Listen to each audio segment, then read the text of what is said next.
Iran की आवाम ने बाल नाम के एक बुत को जलाया है और फेक स्टेट के प्राइम मिनिस्टर नेतन्याहू ने कहा है कि ये जंग का ऐलान है। लेकिन असली सवाल ये है कि ये बाल कौन है और फेक स्टेट के प्राइम मिनिस्टर को उस पर इतना दर्द क्यों हो रहा है।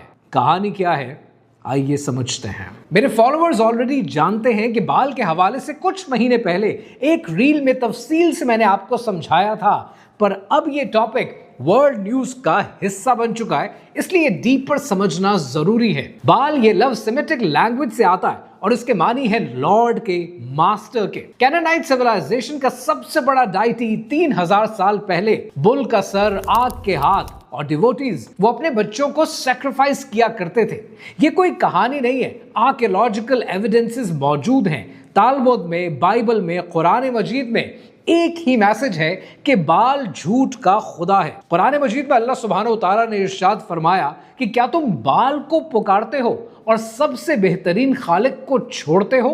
अब आते हैं असली रियलिटी पर। बाल वर्शिप सिर्फ हिस्ट्री नहीं है, ये आज भी चल रहा है openly. 2015 Grammy awards, Katy Perry की performance, bull imagery, chains, fire rituals. 2019 super bowl half time, Adam Levine shirtless आता है, टैटूज हैं कवरिंग ऑल हिज बॉडी और उसके अलावा ओकल्ट सिंबल्स ओपनली डिस्प्ले किए जाते हैं। 2023 सैम स्मिथ और किम पेट्रस का ग्रैमी परफॉर्मेंस और ओलंपिक्स 2026 आपके सामने है। Literally devil horns, chains and dancers in the cages. Industry experts इसे आर्टिस्टिक एक्सप्रेशन बोलते हैं, लेकिन जब आप हर परफॉर्मेंस में सेम रिचुअल्स और सेम सिंबल्स को रिपीट होते हुए देखते हैं तो ये आर्ट नहीं, ये मैसेजिंग है। एप्स्टीन फाइल्स ने कंफर्म किया है कि एलीट सर्कल्स में ऐसा कुछ होता है जो आप और मैं सोच भी नहीं सकते। और ईरान ने बाल के स्टैचू पर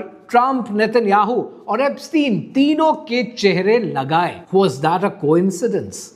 कितनी अजीब सी बात है ना कि जूडाइज्म का बाल के साथ दूर दूर तक कोई लेना देना नहीं है, लेकिन फिर भी ईरान पे बाल का स्टैचू जलाए जाने पर फेक स्टेट का प्राइम मिनिस्टर ऑफेंड हो जाता है। तो फिर सवाल बनता है कि क्या बाल सिर्फ एक मिट्टी का पुतला है, या ये सैतानिक वर्शिप का हिस्सा है, या फिर ये दज्जाली फितना है जिसे आहिस्ता आहिस्ता आपकी और हमारी जिंदगियों में इंट्रोड्यूस किया जा रहा है। दुनिया का पावर स्ट्रक्चर, रिलीजन, पॉलिटिक्स और एंटरटेनमेंट आपस में कनेक्टेड है और ये कनेक्शन वही देखता है जो आंख खोलकर देखना चाहता है।